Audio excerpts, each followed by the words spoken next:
If you were on the internet in the early 2010s, you might recognize this face as Jeff the Killer. Jeff the Killer was a popular creepypasta in 2011 made by Sesher. And in an interview with Scare Theater, the creator said he made the picture by taking a photo of himself in a mask. How did people not realize this was some BS? In 2017, it was discovered it was not the first time the photo appeared on the internet. Instead, Sesher took the photo from a Japanese video that dates back to August 7, 2007.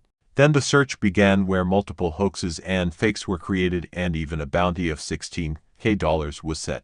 Until an image called white powder was found, which is the most unedited version of the photo we currently have. And in the same post where white powder was found, there was also the first time the Jeff the Killer photo was posted. There are two possible people to be the origin of Jeff the Killer image, but they are yet to be proven.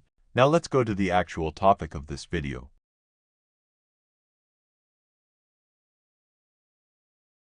Is the unedited image even possible to find? Honestly, I don't think the original image is still on the internet, but I think it is possible to find. Let me explain. I think that if the search reaches Japan, we could find the original image because there is a lot of connection to Japan. So if the search reaches Japan, it might also reach people who have the original image archived. But who could possibly have it archived? Well, I think I know who might. Remember when I talked about Omegavolt, who is most likely to be the creator of the Jeff the Killer image we all know? I think he might have the unedited image on his computer. But why do I think that? Well, Omegavolt made his post 20 years ago, and back then it wasn't that hard to traverse the site. Also, the original image might have been reposted sometimes, since people were literally bullying and making fun of whoever was in the image. So there's a chance Omegavolt might have copied the original image before it was lost to time. But here's the thing. He made that post 20 years ago, so we don't even know if his PC still works or if he's still with us. So let's make multiple scenarios. The first scenario is that Omegavolt has the unedited image, but he might have changed his number and got bored with the site.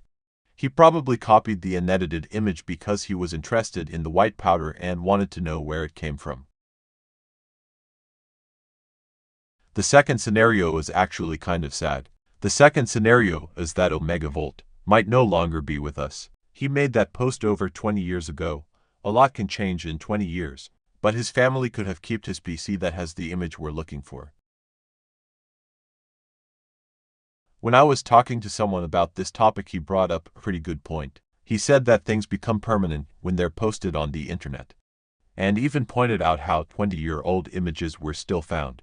But just because that image was found doesn't mean the unedited Jeff the Killer image is still on the internet. The site could have been deleted. Or the site automatically deleted old posts for memory cleanup. But even if the image is still no longer on the internet, I have faith that someone, somewhere, just so happened to have archived the image we're looking for.